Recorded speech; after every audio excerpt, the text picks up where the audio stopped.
Buenos días, mis queridos contertulios. Hoy voy a hablar sobre el libro Jaque a la Reina de José Calvo Pollato,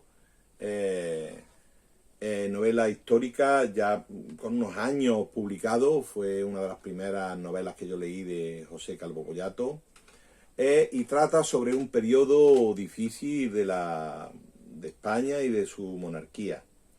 Tengamos en cuenta que cuando se desarrollan los acontecimientos reflejados en este libro, nos encontramos con un rey que no tiene descendencia, que se encuentra en una situación muy delicada de salud, de su naturaleza es débil, su fortaleza mínima, y no había ningún tipo de heredero.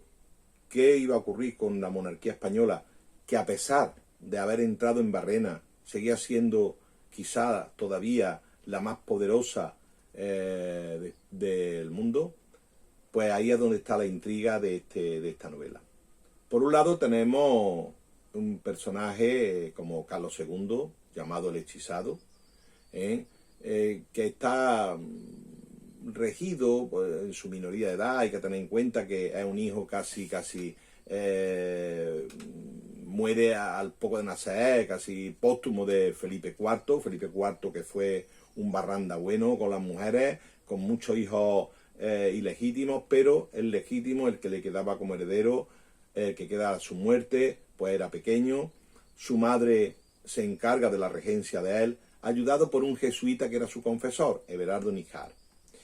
Este Everardo Níjar, por lógicamente, la influencia que tiene es la que tiene cualquiera en su lugar. Es prácticamente un primer ministro. Pero en el lado contrario encontramos un personaje ambicioso, un personaje fetiche del autor.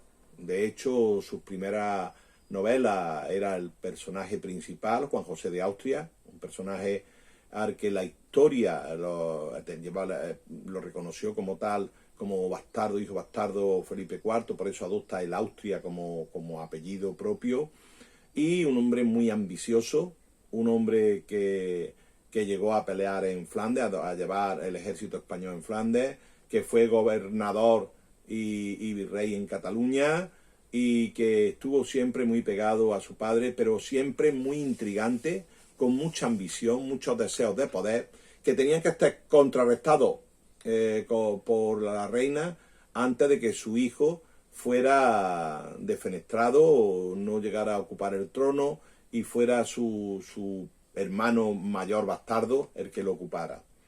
Ante ello, pues se plantea esta novela, nos hace una interesante novela histórica totalmente ficticia el autor, algunos personajes son reales, otros no, pero como en todas ellas hay sus crímenes, su lucha, y nos sitúa perfectamente en el entorno de los años de finales del último cuarto del siglo XVII.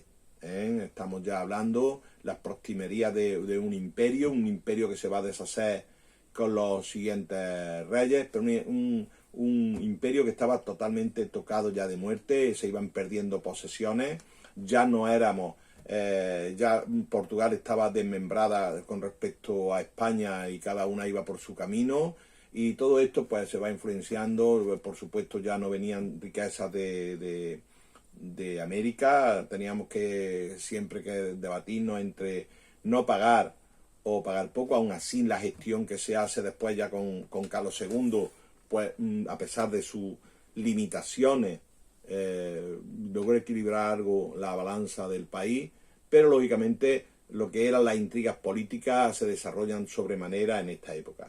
Por ello ahí está la bondad del libro, la siempre novela fácil de lectura de José Calvo Pollato, que nos adentra en toda esta historia, nos la novela de forma ficticia parte de ella, y nos da un gran libro que yo recomiendo que leáis con mucha atención. Además no es muy de muchas páginas, y vais a poderlo leer con suma facilidad y con suma rapidez, y lo vais a disfrutar plenamente. Por ello yo recomiendo Jaque a la Reina de José Calvo Pollato. Muchas gracias.